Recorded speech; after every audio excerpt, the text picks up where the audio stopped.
Гласот на Америка на македонски. Преку една деценија вашиот прозорец кон САД. А сега, директно од студиото во Вашингтон.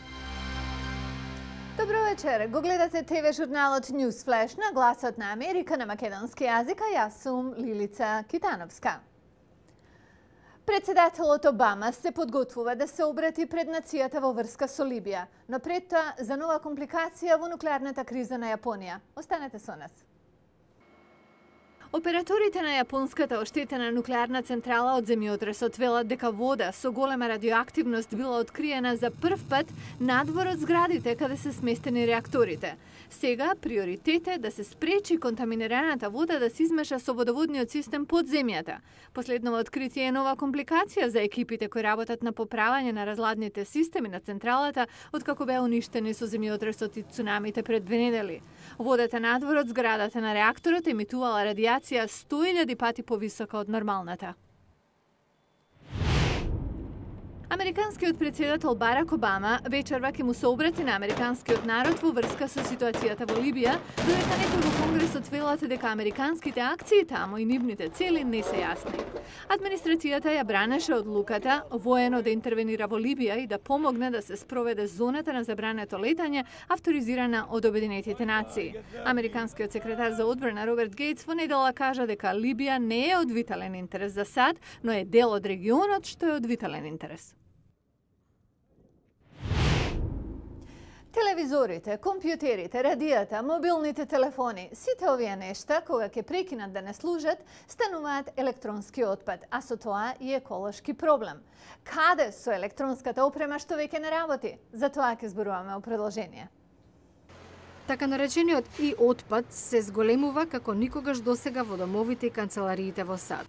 Луѓето едноставно не знаат што да прават со старите телевизори и компјутери, па ги фрлаат во ѓубре. Голем дел од и отпадот што го создаваат американците не е неочекуван, наведува директорот на сојузните програми на Националното здружение за процесирање на цврстиот отпад, Час Милер. Користиме толку многу електронски апарати, а имаат релативно кус век. Компјутерите и мобилните телефони нечесто се менуваат со понови верзии на 2 до 3 години. Според Агенцијата за заштита на животна средина, годишно се фрлаат над 400 милиони електронски апарати. Тоа е причината се повеќе американски сојузни држави да воведат забрани за фрлање на апаратите на отпади, а истовремено воведуваат и програми за рециклирање.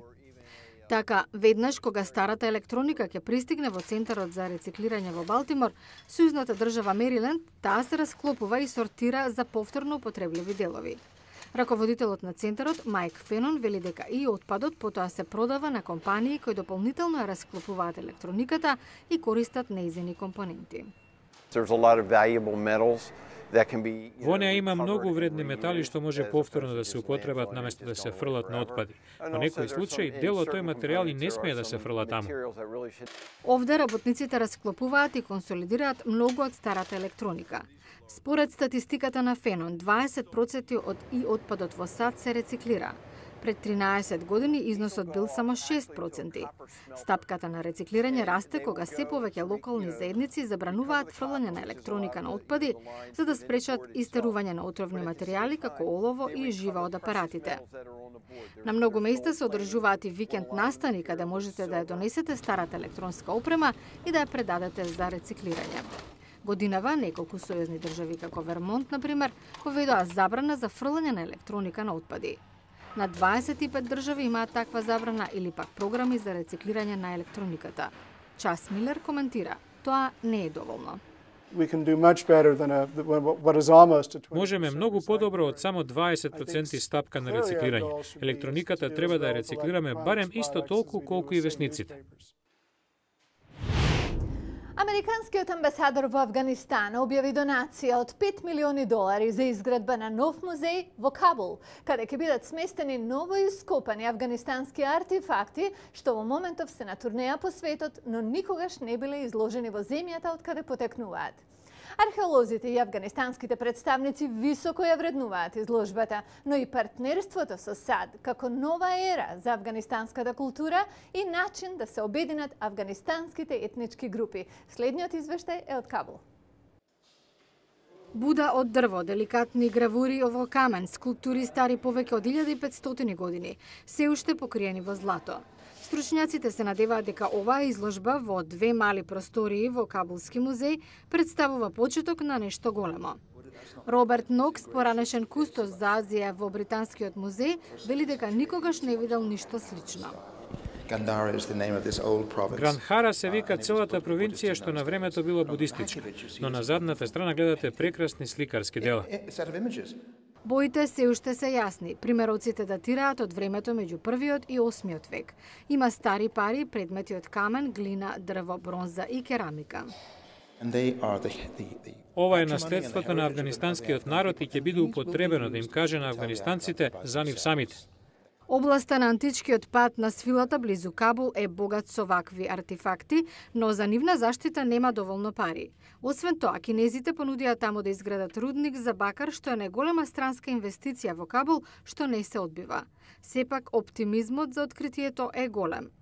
Ова афганистанско богатство сега патува низ светот и никогаш не било изложено во музеј. На кусо било поставено во председателската палата во Кабул, но јавноста немала пристап.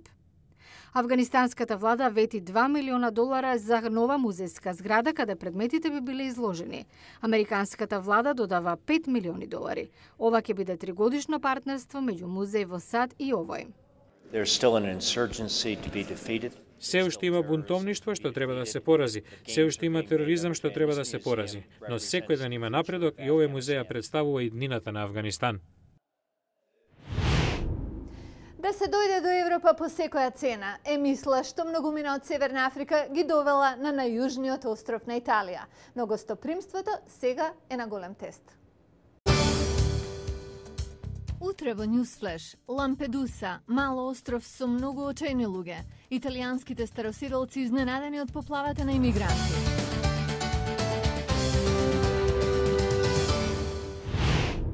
Ова беше Newsflash на Гласот на Америка на македонски јазик. Јас сум Лилица Китановска.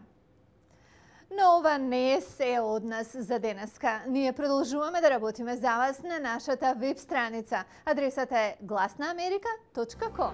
Пријатна вечер.